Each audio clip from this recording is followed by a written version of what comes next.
In gardening, there's always a lot to do, and I'd like to think that we can be forgiven sometimes if we make the occasional misstep. Like maybe leaving our pruners accidentally outside for a couple of months, only to find them again in the middle of winter. Pruners, scissors, shears, and snips are like an extension of one's gardening arm. Completely necessary to the point where I'd feel lost without them. Which makes this mistake all the more egregious. Fear not though, because in less than 24 hours, these pruners are going to be as good as new. Dirty doesn't mean old, just like rusty doesn't mean broken. Water and metal make rust. There's not much that we can do about that. But certainly, leaving your favorite garden tools outside during the worst months of the year doesn't help either. Lucky for us, restoring a rusty garden tool is super simple, and it happens in 3 easy steps. The first of those is a vigorous drying and cleaning. Taking an old, soft cloth or towel, dry off your pruners thoroughly, paying special attention to also removing any excess dirt. Shouldn't take you more than a couple of minutes, but it's a really important step, and it makes what we do next much more effective. Okay, after you've really cleaned them as much as you possibly can, it's time to disassemble them. If only I had brought my tools out to the greenhouse. Although I've got to walk all the way back to the garage in the snow, I'm pretty lucky in that these particular pruners are a simple, single, 1 nut and bolt assembly. Super easy to take apart and super easy to put back together. If yours, however, have more parts involved and are more intricate, pay special attention to that order when you take them apart. Also, whenever you're dealing with rusty parts, always make sure to have the right size tools for the job. Not many people know this, but the screws and nuts in this condition are so much more prone to stripping. Ensure you got the right size wrench or socket, otherwise you end up ruining the pruners anyway.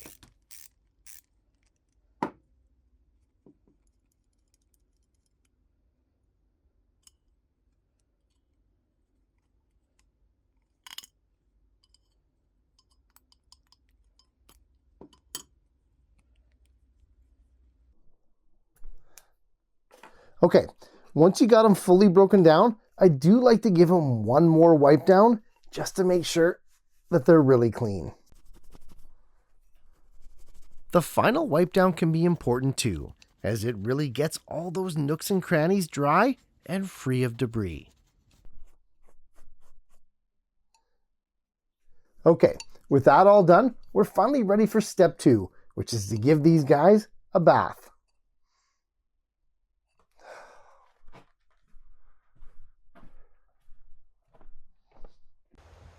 Okay, forgetting the socket wrench, that was one thing. But not grabbing the vinegar and container while I was there? Come on. Alright, using a large enough container to fully submerge all the parts, fill it up a few inches high with full strength white vinegar. You can add the pruners to the vinegar or the vinegar to the pruners. It simply doesn't matter.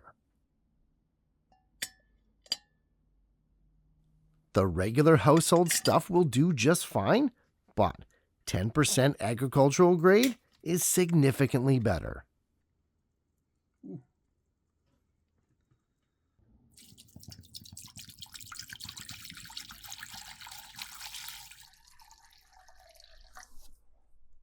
This step is going to take the longest out of all the steps, as we need to leave these pruners soaking for about 12 to 24 hours.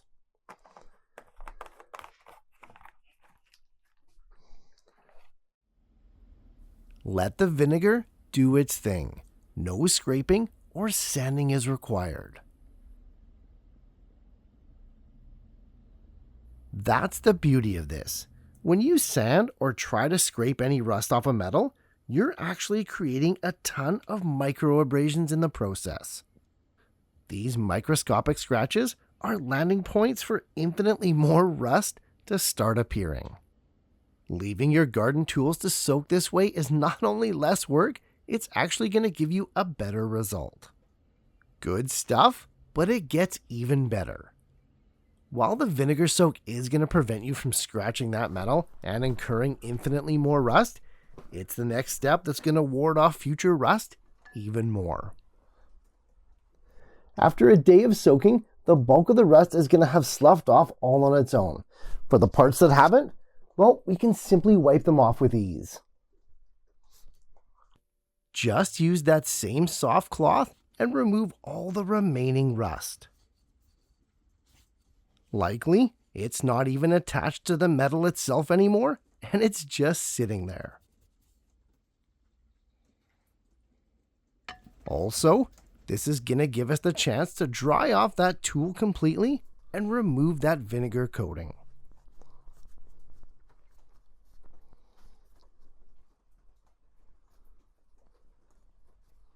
Okay, once we've cleaned all the parts thoroughly, now we got to apply a layer of oil to prevent future outbreaks of rust. It's this part right here that's going to prevent us from having to do this process again next year. Now, they make special small tool oil that you can buy at the store, but I never feel comfortable applying that stuff to pruners that I use to cut my crops with. Honestly, I've been using regular vegetable oil for this process for over 10 years now, and I've never had a problem. Using some rolled up paper towel or even a Q-tip like I'm doing here, apply it evenly and thinly. Try to coat everything, nuts, bolts, and even those springs as well. Really get into those cracks and crevices where you know that rust is first gonna try to appear. Okay, with the metal parts all now nicely coated, it's time to put this thing back together. As mentioned, the pruners I'm working with today are a single bolt type, so they're really simple to put back together. If you've got one with many parts, make sure that everything goes back in the correct order.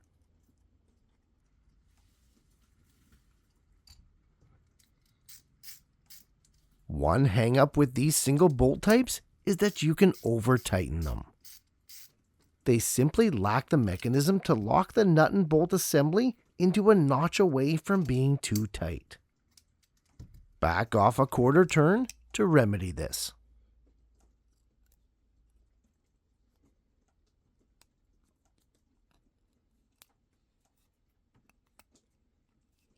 Okay, pop that spring back in and we're in business. Now that they're all back together, our pruners look as good as new. But to have them perform as good as new, we need to sharpen them.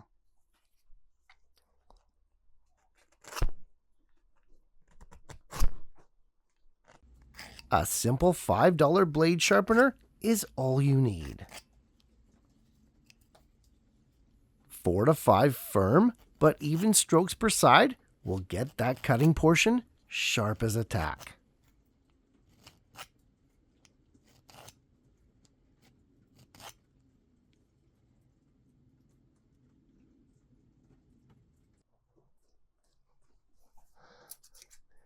Easy stuff.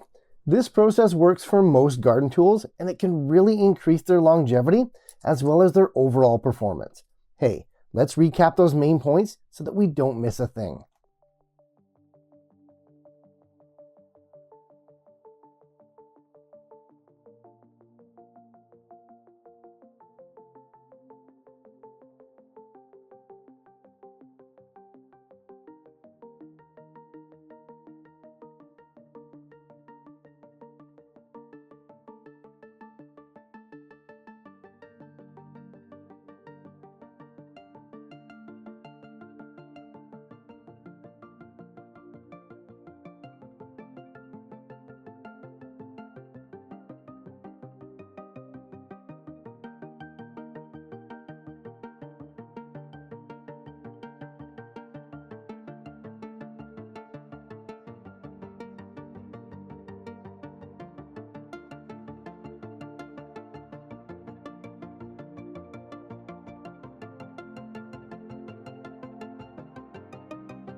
there's no doubt that if we let it, gardening can get expensive. And while some of the things we buy are luxuries that are nice to have, our garden tools are often non-negotiable. Keep their performance and longevity high, but more importantly, keep them unnecessarily out of the landfill while saving money in the process. Hey, happy growing, guys. I'll see you in the next one.